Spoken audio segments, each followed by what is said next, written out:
The night sky above New Mexico was clear and beautiful. Dr. Olivia Martinez sat in her small observatory, scanning the stars as she had done every night for the past 5 years. Something on her screen made her sit up straight. The readings were unlike anything she had seen before. "Ellen, you need to see this," she called to her colleague. Dr. Alan Carter rushed over, coffee in hand.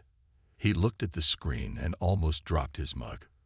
"That can't be right," he said, adjusting his glasses.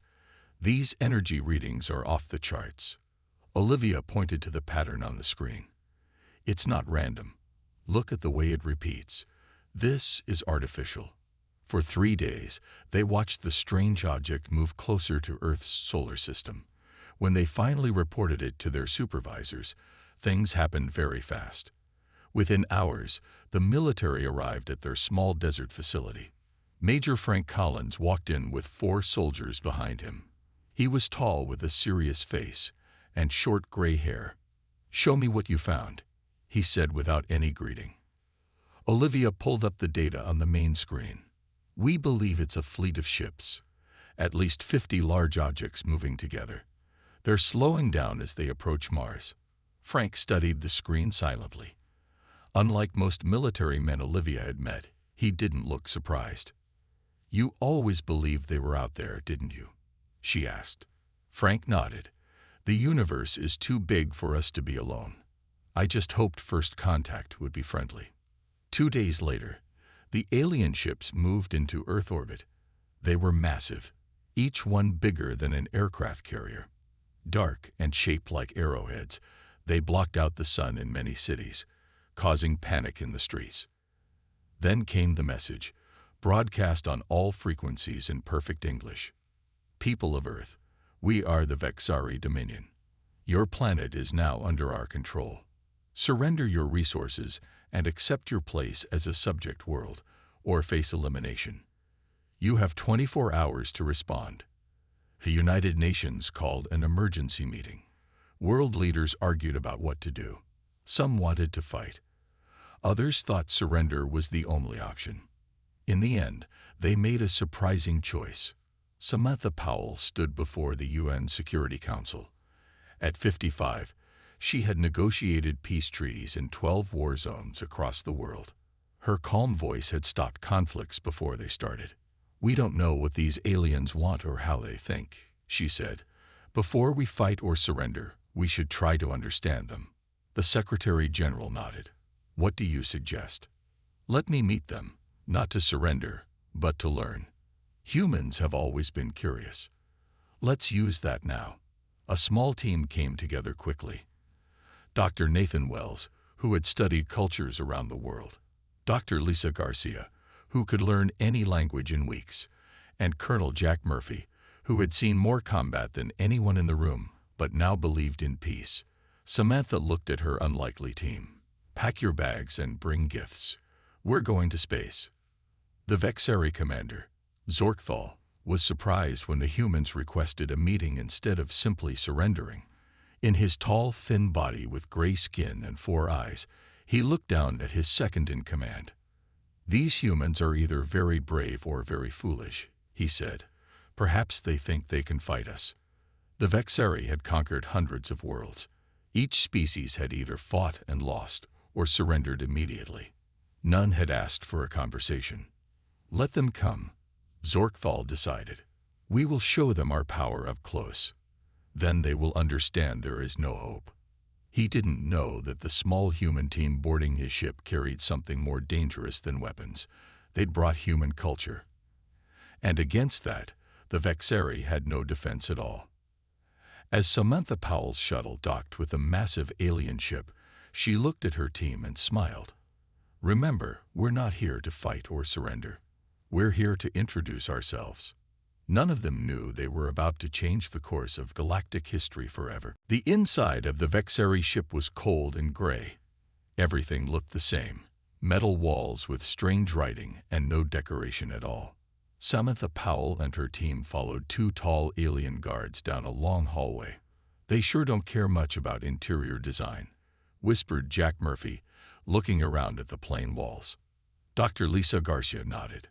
No art, no color, nothing that isn't useful. They entered a large room where Commander Zorkthal waited. He sat on a raised chair, looking down at the humans. His gray skin was tight across his face, and all four of his eyes blinked at different times. He was almost 8 feet tall when he stood up.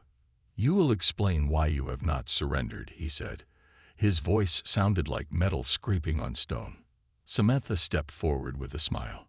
"We've come to learn about each other before any decisions are made. On Earth, we believe understanding should come before action." Zorkthal's upper eyes narrowed. "Understanding is not necessary for conquest." "Perhaps," said Samantha, "but wouldn't you like to know what you're conquering?" She motioned to Nathan, who opened a large case they had brought. "We've brought gifts," Nathan said, pulling out several items.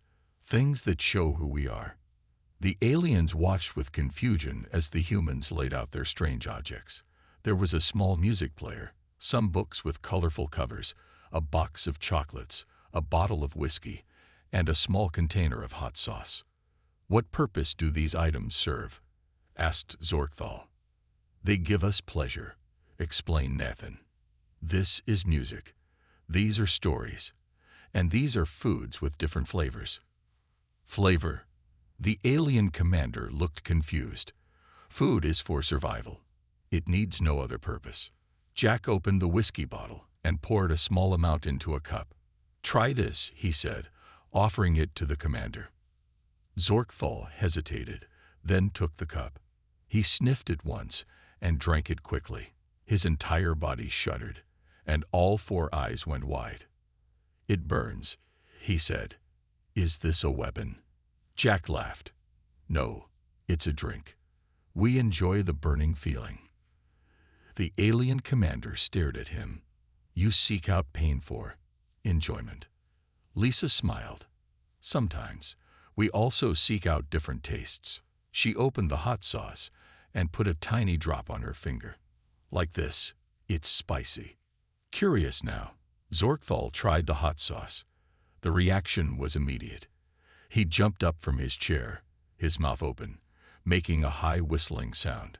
2 guards rushed forward, but he waved them away. "Water," he gasped. "Bring water." After he had recovered, Zorkthal looked at the humans with new interest. "Your species deliberately consumes painful substances. This is unexpected." Samantha nodded.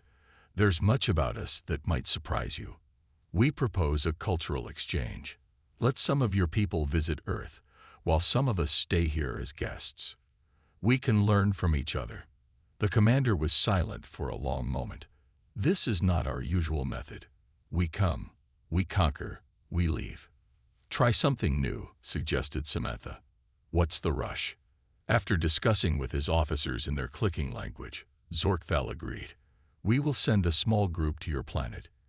You 3 will remain here," he said, pointing to Nathan, Lisa, and Jack. "The female leader will return to arrange the visit." What the aliens didn't know was that this was exactly what the humans had planned. While Samantha returned to Earth to prepare a special welcome for the Vexori visitors, the 3 who stayed behind would learn everything they could about the aliens. That night, as the 3 humans settled into their cold, plain rooms on the alien ship, Nathan whispered to the others, "Did you see how they reacted to the whiskey and hot sauce? They have no idea what they're in for." Jack grinned. "Operation Sensory Overload is just getting started." On Earth, Samantha was already making calls. "Get me the loudest concert, the spiciest food, and the scariest haunted house you can find." She told her assistant, "Our visitors need a proper human welcome." The Vexeri had come looking for an easy conquest. Instead, they were about to experience humanity in all its chaotic, sensory-overloading glory. Sub-Commander Krelvix had never felt fear in battle. He had fought on 17 different worlds and led troops to victory every time. But nothing had prepared him for Times Square in New York City. "There are too many lights," he said, his 4 eyes rapidly blinking as he tried to process the giant screens, flashing advertisements, and crowds of people. "And the noise. How do you focus?" Samantha Powell smiled politely. This is normal for us. We like stimulation. The 5 Vexari delegates huddled closer together as a street performer suddenly started playing a saxophone nearby. One of them made a high-pitched sound that humans now recognized as their distress call. Perhaps we should move on to our next experience, Samantha suggested, checking her watch. The concert starts in 20 minutes. The aliens had no idea what a concert was. They soon found out. Inside the arena, 10,000 humans were packed together, screaming and jumping. On stage, the rock band Sonic Destroyer lived up to their name with guitars, drums, and speakers that made the floor vibrate. When the music started, Krelvix pressed all 4 of his hands against the sides of his head. "Is this a weapon?" he shouted over the noise. "Entertainment," Samantha shouted back, smiling. "People pay money to experience this." The Vexari delegates lasted 15 minutes before requesting to leave. As they exited the arena, one of them was walking in a zigzag pattern, clearly disoriented. "Your species seeks out this sensory assault?" Krelvix asked in disbelief. "That was just the beginning," Samantha said. "Tomorrow we have a special food experience planned." The next day, the aliens found themselves at the annual Chili Pepper Festival. Tables were lined with increasingly spicy foods, and humans were eating them willingly, some even crying with pleasure and pain at the same time. "These people are in distress," observed one of the Vexari. "Why do they continue eating?" Dr. Ben Wong, a cultural expert who had joined the tour, explained, "The pain triggers endorphins, chemicals in our brains that make us feel good. It's pleasure and pain together." Krelvix tried a tiny piece of jalapeno pepper. Within seconds, he was running in circles looking for water. The other delegates refused to try any samples after seeing their leader's reaction. Meanwhile, on the Vexari ship, Nathan, Lisa, and Jack were conducting their own form of cultural exchange. "This is called poker," Jack explained, dealing cards to 3 curious Vexari officers. "The goal is to win everyone else's chips by making them think you have better cards than you do." "You mean lie?" asked one officer. "We call it bluffing," Jack said with a smile. "It's a game built around deception." The aliens struggled with the concept. In their culture, lying was punishable by death. The idea of doing it for fun was completely foreign. In another room, Lisa had introduced some lower-ranking Vexari to video games. She watched as they played a racing game, becoming increasingly competitive. "You said this isn't real," one of them asked, gripping the controller tightly. "It's just for fun," Lisa explained. "We create fake challenges to overcome." The concept of doing something difficult with no real purpose confused them deeply. By the end of the 3rd day, the delegation on Earth had been exposed to a horror movie marathon. You scare yourselves on purpose. A roller coaster. This serves no transportation function.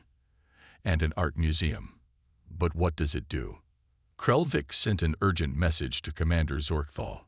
Humans deliberately seek out experiences that overload their senses, create fear, or cause pain. They call it fun and seem to need it.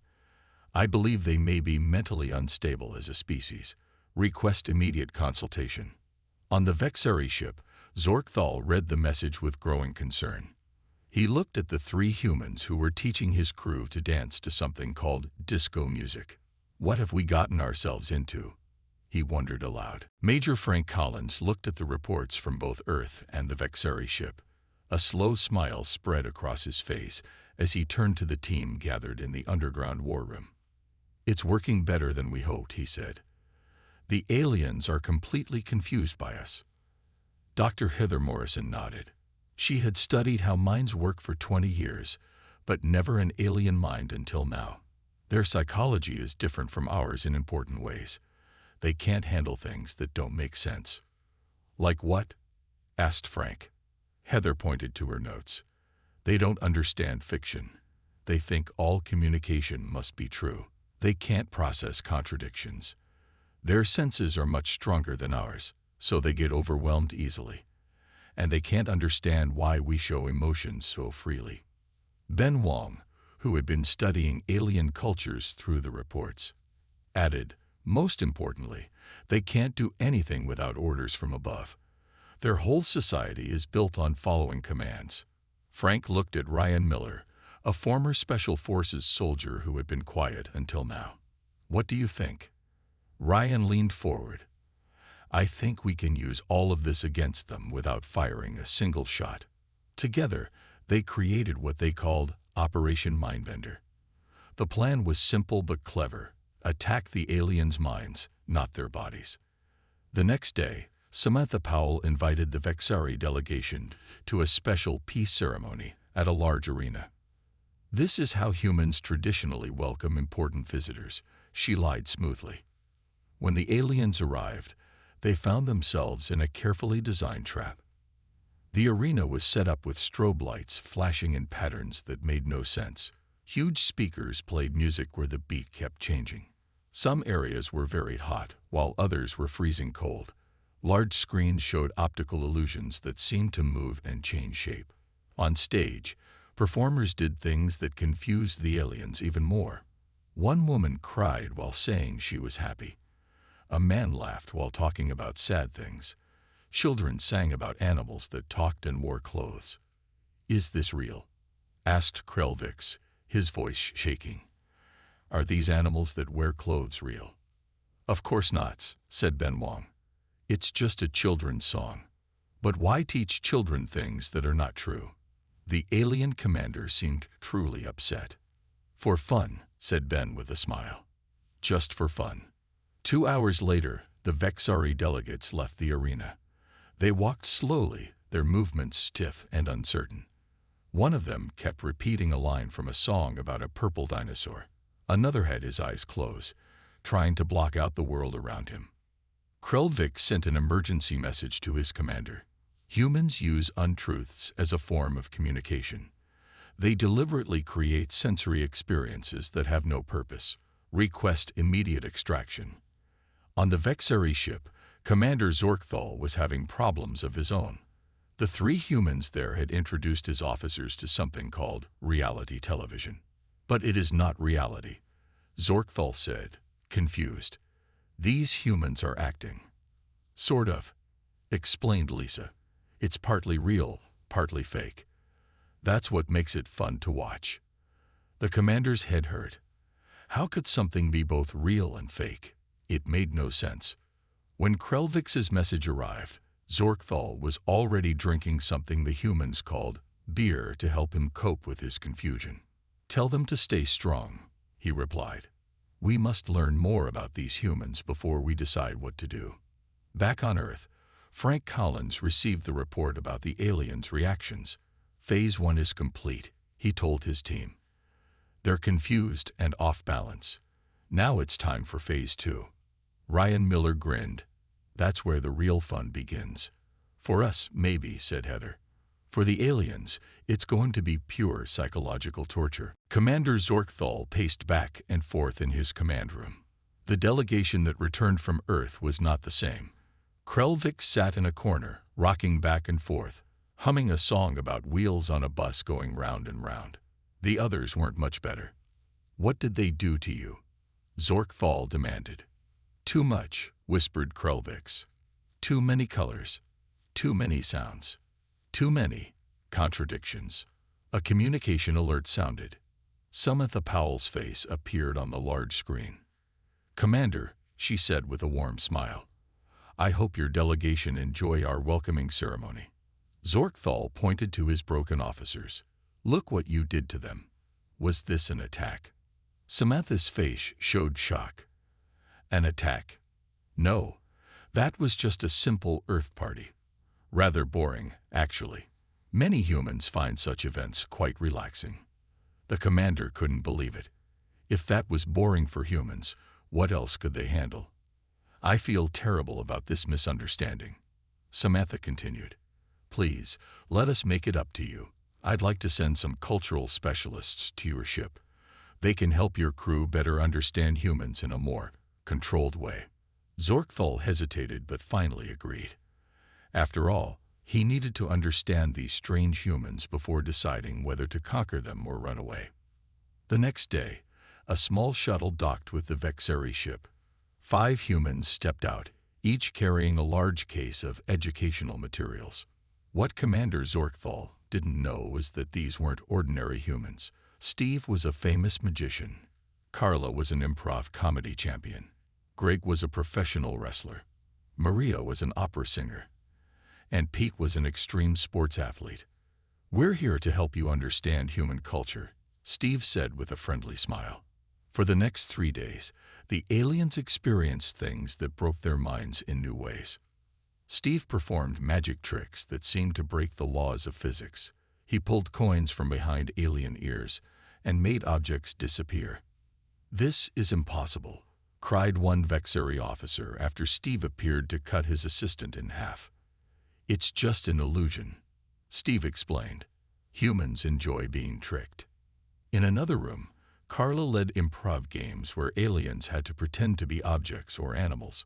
"But I am not a tree," protested a confused alien when asked to act like one. "That's why it's called pretending," Carla explained. "We do it for fun." The concept of pretending was completely new to the Vexari. In their world, you were what you were. Nothing else made sense. Greg's wrestling demonstrations caused even more confusion. He showed the aliens how wrestlers pretended to fight while actually protecting each other. "So it is fake fighting?" asked an alien. "It's storytelling through physical action," Greg explained. "The audience knows it's not real, but they enjoy it anyway." The idea of enjoying something while knowing it wasn't real was too much for many Vexeri to handle. Maria's opera singing produced unexpected physical reactions. When she hit high notes, the aliens' sensitive hearing caused them to experience what they described as mind colors, something between emotion and hallucination. Meanwhile, Earth's computer experts had hacked into the Vexeri communication system. They began sending different orders to different parts of the ship. Some aliens were told to stand up. Others were told to sit down. Some were told the mission was canceled, while others were told to prepare for immediate attack. In a society where following orders was everything, this caused complete chaos. By the 3rd day, Zorkthal found one of his officers trying to eat a datapad because a human voice said it was made of chocolate. Another officer was found hiding in a storage room, covering all 4 of his eyes and mumbling, "Reality is not real. Reality is not real." Zorkthal himself was becoming obsessed with a small cube the magician had given him, a Rubik's Cube. He couldn't stop trying to solve it. Perhaps, he thought as he twisted the colored squares, conquering Earth would be more trouble than it's worth. 1 week after Operation Mindbender began, the Vexeri fleet was in chaos. 3 ships reported that their crews were unable to perform basic duties. Some aliens refused to leave their sleeping quarters. Others sat in corners, humming Earth songs or trying to solve puzzles given to them by the humans. On the command ship, things were even worse. Commander Zorkthal had not given an order in 2 days. Instead, he sat in his private room watching something called cat videos on a tablet the humans had left behind. "Sir," his second-in-command said, entering the room, "we need orders. What should we do about Earth?" Zorkthal didn't look up from the screen. "Look at this small creature. It fits into a box that seems too small for it. How is this possible?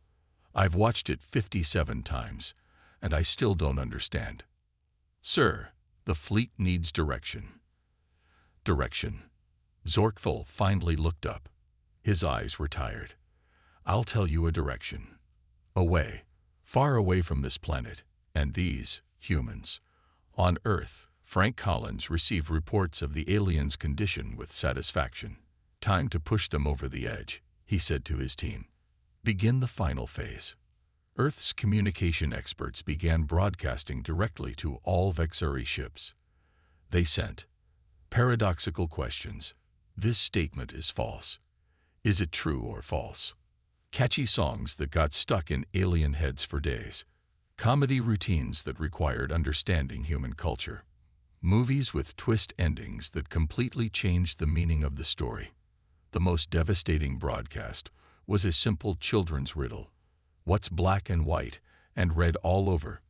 The Vexari spent hours trying to understand how something could be three colors at once, not realizing red was a play on the word read, and the answer was a newspaper.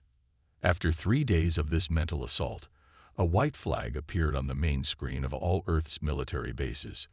The Vexari were calling for a meeting. Major Frank Collins and Samantha Powell traveled to the command ship together. When they arrived, they found a very different Zorkthal waiting for them. The once proud commander was wrapped in a soft blanket.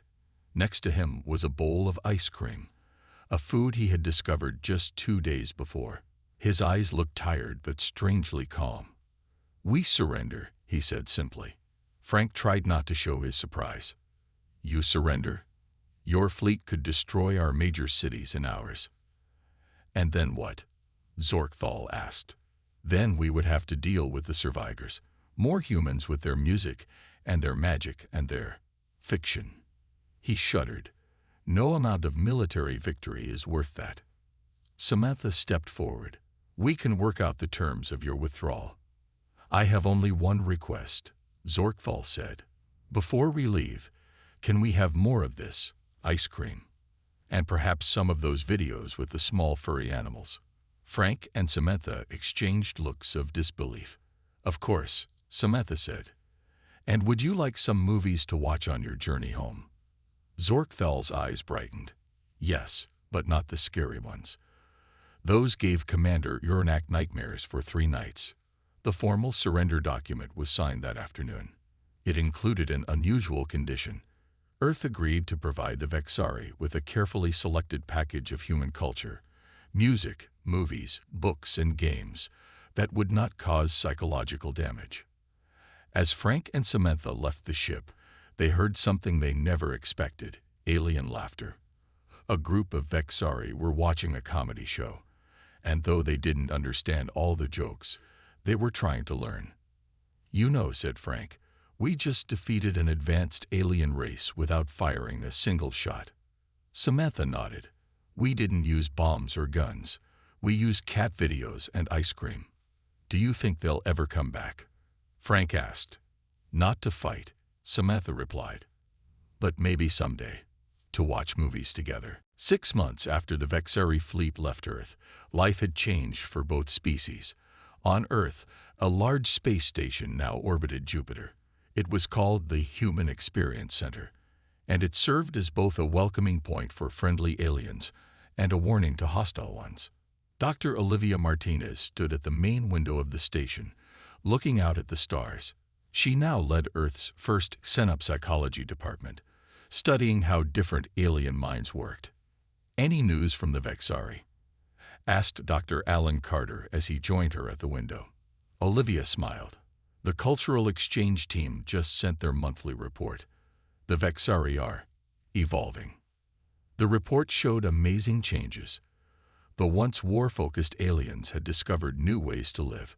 Many had abandoned their military posts to pursue things humans took for granted: art, music, games, and stories. Some were even creating their own entertainment now. "They're like children discovering play for the first time," Alan said, reading the report. "Children with advanced spaceships and weapons," Olivia reminded him. "But yes, they're learning." On the other side of the galaxy, the Vexari homeworld was experiencing its own changes. For the first time in their history, young Vexari were asking why instead of just following orders. They painted pictures that didn't look like anything real. They made up stories about things that never happened. They played games with no purpose except fun. The old military leaders didn't know how to handle this change, but one former commander had embraced the new way completely. Zork, as he now called himself, had stayed on Earth. He ran a small ice cream shop in Portland, Oregon. His specialty flavor: sweet surrender, mixed chocolate and vanilla with tiny pieces of candy. Humans lined up every day to try the aliens' creations and hear his stories about space. "The secret," Zork told a customer as he scooped blue ice cream into a cone, "is finding balance between flavor and texture. just like humans balance truth and fiction, work and play. The customer, not realizing Zork was actually an alien, just nodded politely. At a military base in Colorado, Major Frank Collins stood before a room of world leaders. A large screen showed a new alien fleet approaching the solar system. They call themselves the Drazir, he explained. According to our scans, their weapons are even more advanced than the Vexaris were. Should we prepare for war? Asked the president. Frank shook his head. We've prepared something else. He pressed a button, and the screen showed what Earth had transmitted to the approaching fleet. A collection of human music, art, comedy, food recipes, and a simple message. We welcome peaceful visitors. Others should consider the fate of the Vexari.